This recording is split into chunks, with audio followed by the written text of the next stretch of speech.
नमस्कार दोस्तों, आर्यवर्त में आप सभी का स्वागत है। दोस्तों, हम तुलसी को मां का दर्जा देते हैं, उनकी हम पूजा करते हैं, उनकी हम विवाह करते हैं। सवाल ये उठता है कि क्या इसके पीछे कोई पौराणिक कथा है कि माता तुलसी की पूजा क्यों की जाती है? तो आइए आज के सफर पे हम इसी के बारे में बात करेंगे। चलिए निकल पड़ते हैं आज के सफर पर। दोस्तों, पौराणिक कथाओं के अनुसार तुलसी जी का नाम वृंदा था, जो कि आपको स्क्रीन पर नजर आ रही हैं। ये देवों के देव महादेव सीरियल जो आता था, उनमें इन्होंने वृंदा का किरदार निभाया था। तो मां तुलसी का जो असली नाम था वो वृंदा था, और वृंदा जो थी भगवान विष्णु की परम भक्त थी और सच्चे मन से भगवान विष्णु की पूजा करती थी। मां तुलसी को गणेश जी ने श्राप दिया था कि तुम्हारी शादी एक राक्षस से होगी। जब मां तुलसी ने भगवान गणेश को श्राप दिया था कि तुम्हारी 2 शादी होगी। अब ऐसा क्या हुआ था, इसके ऊपर मैंने एक स्पेसिफिक वीडियो बना रखा है कि क्यों तुलसी जी को भगवान गणेश ने श्राप दिया था, भगवान गणेश को तुलसी जी ने श्राप दिया था, और भगवान गणेश की पूजा में तुलसी का इस्तेमाल करना वर्जित है। तो भाई, भगवान गणेश ने श्राप दिया है, फलित तो होगा ही। तो वृंदा की जो शादी होती है, मतलब मां तुलसी की जो शादी होती है, वो एक दानव से होती है जो भगवान शिव का अंश था, जलंधर से। और जलंधर ने लगभग 3 लोक जीत लिया था। और जलंधर जब अपने आखिरी युद्ध पर जा रहा था, तब वृंदा ने उससे कहा था कि मैं संकल्प करती हूं, जब तक आप युद्ध से विजयी होकर वापस नहीं आएंगे तब तक मैं आपके लिए पूजा करती रहूंगी। क्योंकि वृंदा एक बहुत ही पतिव्रता नारी थी। उनका स्वभाव दानव वाला नहीं था, बड़े ही कोमल हृदय की थी, भगवान विष्णु की परम भक्त थी। अगर वृंदा इस पूजा को संपन्न कर लेती तो फिर देवताओं के लिए जलंधर को हराना नामुमकिन हो जाता। देवता जाते हैं भगवान विष्णु के पास और कहते हैं कि हे हरिहर, कुछ कीजिए, क्योंकि अगर वृंदा की पूजा संपन्न होगी और वृंदा अगर पूजा पर बैठी रही तो जलंधर की ताकत बढ़ती जाएगी, हम जलंधर को हरा नहीं पाएंगे। अब विष्णु जी के लिए डिलेमा, धर्म संकट, किसकी बात माने, देवताओं की बात माने कि अपने परम भक्त की बात माने, किसका साइड ले? वृंदा का साइड ले कि अपने मतलब देवताओं का साइड ले?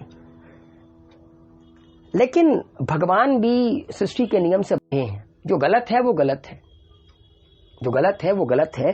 अंत में जाकर बहुत सोचने के बाद भगवान विष्णु ने वृंदा के साथ छल करने का निर्णय लिया, क्योंकि कुछ भी कर वृंदा को पूजा से उठाना था। तो भगवान विष्णु जलंधर का रूप लेते हैं और वृंदा के सामने प्रकट होते हैं, उनके महल में जाते हैं। वृंदा जैसे ही जलंधर को देखती हैं, उन्हें लगता है कि उनके पति युद्ध से वापस आ गए हैं, और वो तुरंत पूजा से उठ जाती हैं, क्योंकि उनको लगता है युद्ध खत्म, अब पूजा में बैठने का कोई फायदा नहीं। ठीक है।